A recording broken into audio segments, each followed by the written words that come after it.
कभी सोचा है एक नॉर्मल सैटरडे को बेलफास्ट की स्ट्रीट्स अचानक कीर्तन, डांस और मंत्रों से कैसे गूंज उठती है? आखिर ऐसा क्या है इस लकड़ी के रथ में जिसे खींचने के लिए हर एज के लोग इतने एक्साइटेड नजर आते हैं? और क्यों लोग हरे कृष्णा गाते हुए इतनी खुशी से नाचते चले जाते हैं?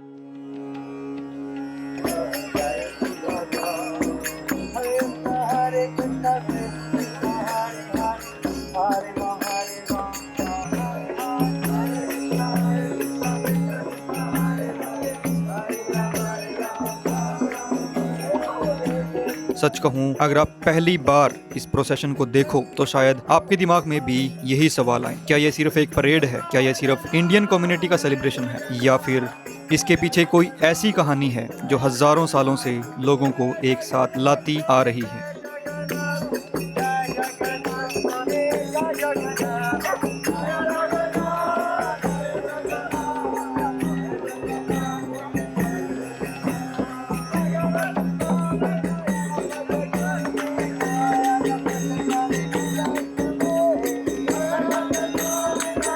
मैं भी आज इसी क्यूरियोसिटी के साथ बेलफास्ट की स्ट्रीट्स पर निकला हूँ।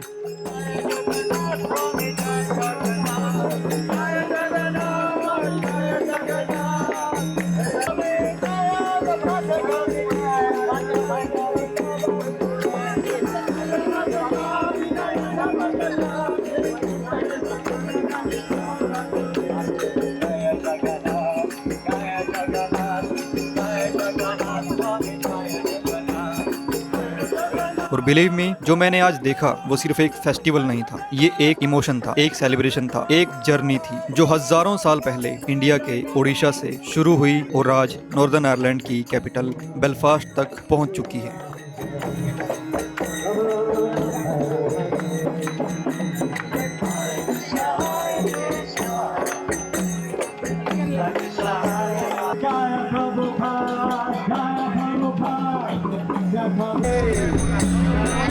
आज हम सिर्फ जगन्नाथ रथ यात्रा देखने नहीं आए, हम इसके पीछे छुपी कहानी को समझने आए हैं। तो चलिए इस जर्नी की शुरुआत करते हैं। जगन्नाथ रथ यात्रा की कहानी शुरू होती है इंडिया के ओडिशा स्टेट के पुरी शहर से। अगर आप कभी इंडिया गए हों या स्पिरिचुअलिटी में इंटरेस्ट रखते हों तो आपने पुरी जगन्नाथ टेम्पल का नाम जरूर सुना होगा। ये भारत के 4 धाम पिलग्रिम साइट में से एक माना जाता है। हर साल यहाँ होने वाली रथ यात्रा को देखने के लिए लाखों नहीं बल्कि कई सालों में 1 मिलियन से भी ज्यादा डिवोटीज और विजिटर्स पहुँचते हैं।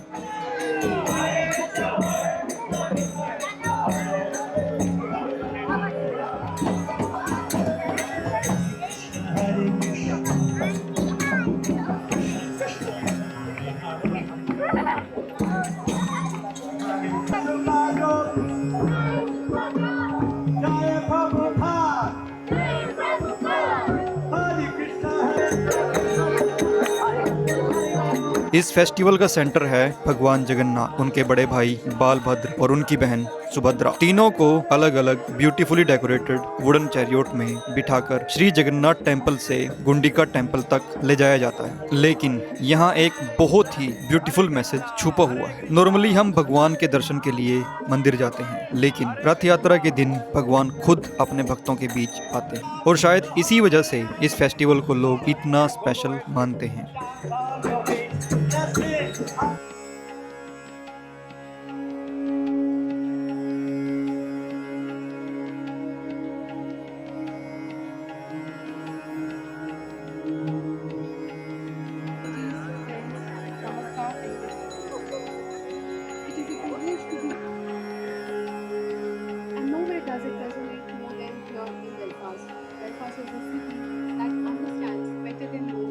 ये सिर्फ एक रिलीजियस इवेंट नहीं, ये कंपैशन, एक्सेसिबिलिटी और सबको अपनाने का सिंबल है। इसी ट्रेडिशन को आज दुनिया भर में सेलिब्रेट किया जाता है। London, New York, Melbourne, Toronto, Singapore और आज बेलफास्ट भी उसी लिस्ट का एक हिस्सा है।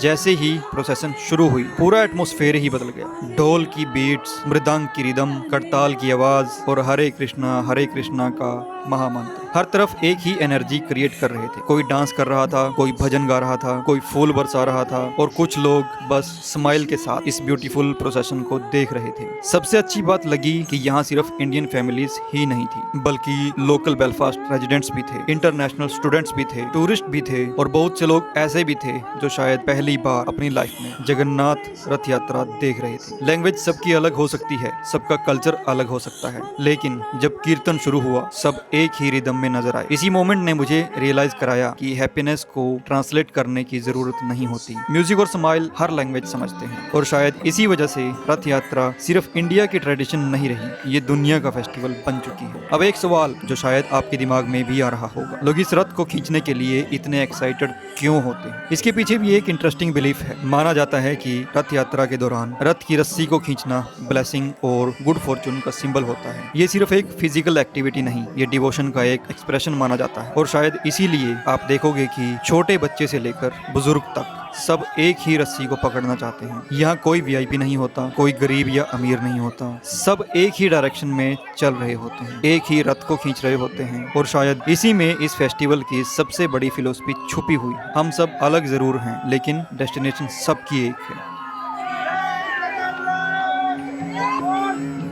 अब कुछ फैक्ट्स जो आपको शायद सरप्राइज कर दें। पुरी में जो ओरिजिनल रथ यात्रा होती है उसके लिए हर साल बिल्कुल नए रथ बनाए जाते हैं। पुराने रथ रीयूज नहीं किए जाते। स्पेशल वैरायटीज की लकड़ी सिलेक्ट की जाती है। ट्रेडिशनल क्राफ्ट्समैन कई महीनों तक सिर्फ इन रथ को बनाने में लगे रहते हैं। हर रथ का अपना नाम होता है, अपनी हाइट होती है, अपना कलर होता है और अपनी यूनिक आइडेंटिटी होती है। यह ट्रेडिशन सदियों से लगातार चलता आ रहा है और आज भी उसी डिवोशन के साथ फॉलो किया जाता है।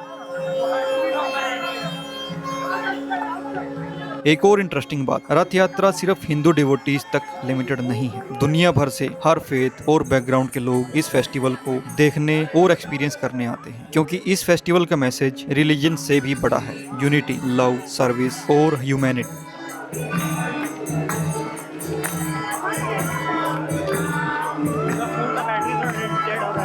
जब प्रोसेशन धीरे धीरे अपनी डेस्टिनेशन की तरफ बढ़ रहा था, मैं सिर्फ वीडियो रिकॉर्ड नहीं कर रहा था, मैं एक ट्रेडिशन को अपनी आंखों के सामने जीते हुए देख रहा था।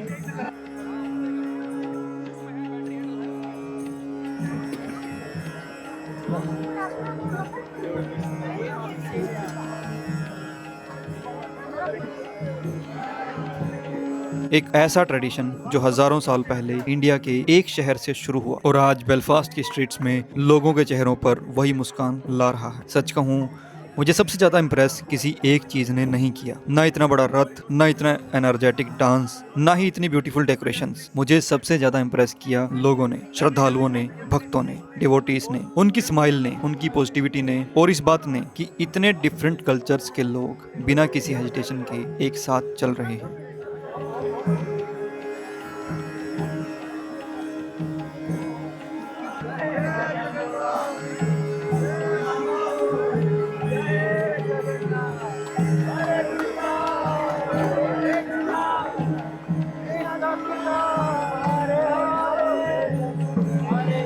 इसी को शायद कम्युनिटी कहते हैं, इसी को शायद सेलिब्रेशन कहते हैं और शायद इसी को जगन्नाथ रथ यात्रा की असली स्पिरिट कहते हैं। अगर आप कभी बेलफास्ट, लंदन या दुनिया के किसी भी सिटी में रथ यात्रा अटेंड करने का मौका पाओ तो सिर्फ कैमरा लेकर मत जाना। थोड़ी देर के लिए रिकॉर्डिंग बंद करना, म्यूजिक को फील करना, लोगों के साथ चलना। अगर मौका मिले तो रथ की रस्सी को एक बार जरूर पकड़ना। हो सकता है आप वहाँ सिर्फ एक फेस्टिवल देखने जाओ, लेकिन वापस एक याद लेकर आओ जो बहुत लंबे टाइम तक आपके साथ रहे।